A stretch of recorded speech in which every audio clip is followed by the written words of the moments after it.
Have you ever heard of the toxic lady? Let's journey back to Riverside, California on a fateful evening in 1994, February 19th to be precise. That's when a chilling medical enigma began to unfold, an enigma that would baffle the scientific community and ignite fear in the hearts of many. Gloria Ramirez, a woman in her early 30s, was rushed into the emergency room of Riverside General Hospital. She was gravely ill, her body ravaged by the symptoms of advanced cervical cancer, but as it turned out, her illness was just the beginning of a much larger, much stranger sequence of events. As the medical staff began to treat her, something wholly unexpected took place. Ramirez's body seemed to be emitting toxic fumes. The nurses and doctors who were in close proximity to her, who touched her, began to fall ill. One by one, they started experiencing a range of symptoms, from fainting to shortness of breath, from muscle spasms to nausea.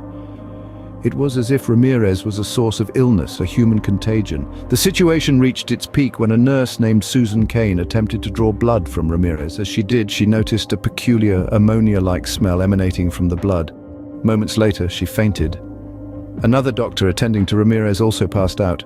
The situation was so dire that the emergency room had to be evacuated, leaving behind only a skeleton crew to stabilize Ramirez. Regrettably, despite their best efforts, Ramirez passed away that evening due to complications related to her cancer. But her death didn't put an end to the mystery. No, it only deepened it. The county's health department called in the big guns.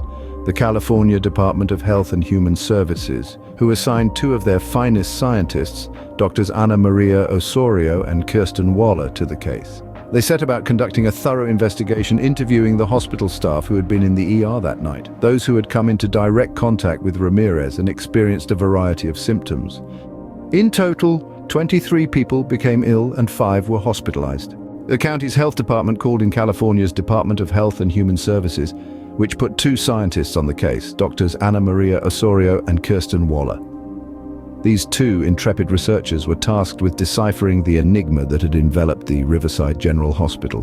They embarked on a meticulous journey of discovery, interviewing a total of 34 hospital staff who had been on duty in the emergency room that fateful night. Their objective was to piece together the jigsaw puzzle of events, to identify common factors, and to uncover any potential triggers that could have led to the mass fainting and illness. As they delved deeper into the interviews, a pattern emerged. Those who developed severe symptoms such as fainting and shortness of breath had certain striking similarities. They had all been within 2 feet of Gloria Ramirez and had handled her intravenous lines. This close proximity to Ramirez seemed to be the common denominator that tied together the string of bizarre symptoms. The investigators also noted that the most severe reactions occurred when the medical staff attempted to draw blood from Ramirez. This procedure, a routine one in any other case, had in this instance triggered an unexpected and dangerous reaction. Despite the exhaustive investigation, Drs. Osorio and Waller were unable to definitively pinpoint the cause of the toxic fumes. They were left with a series of facts, a pattern of events, but no concrete explanation. The medical and scientific community was left with more questions than answers. The case of Gloria Ramirez, the toxic lady, had morphed from a medical emergency into a chemical mystery.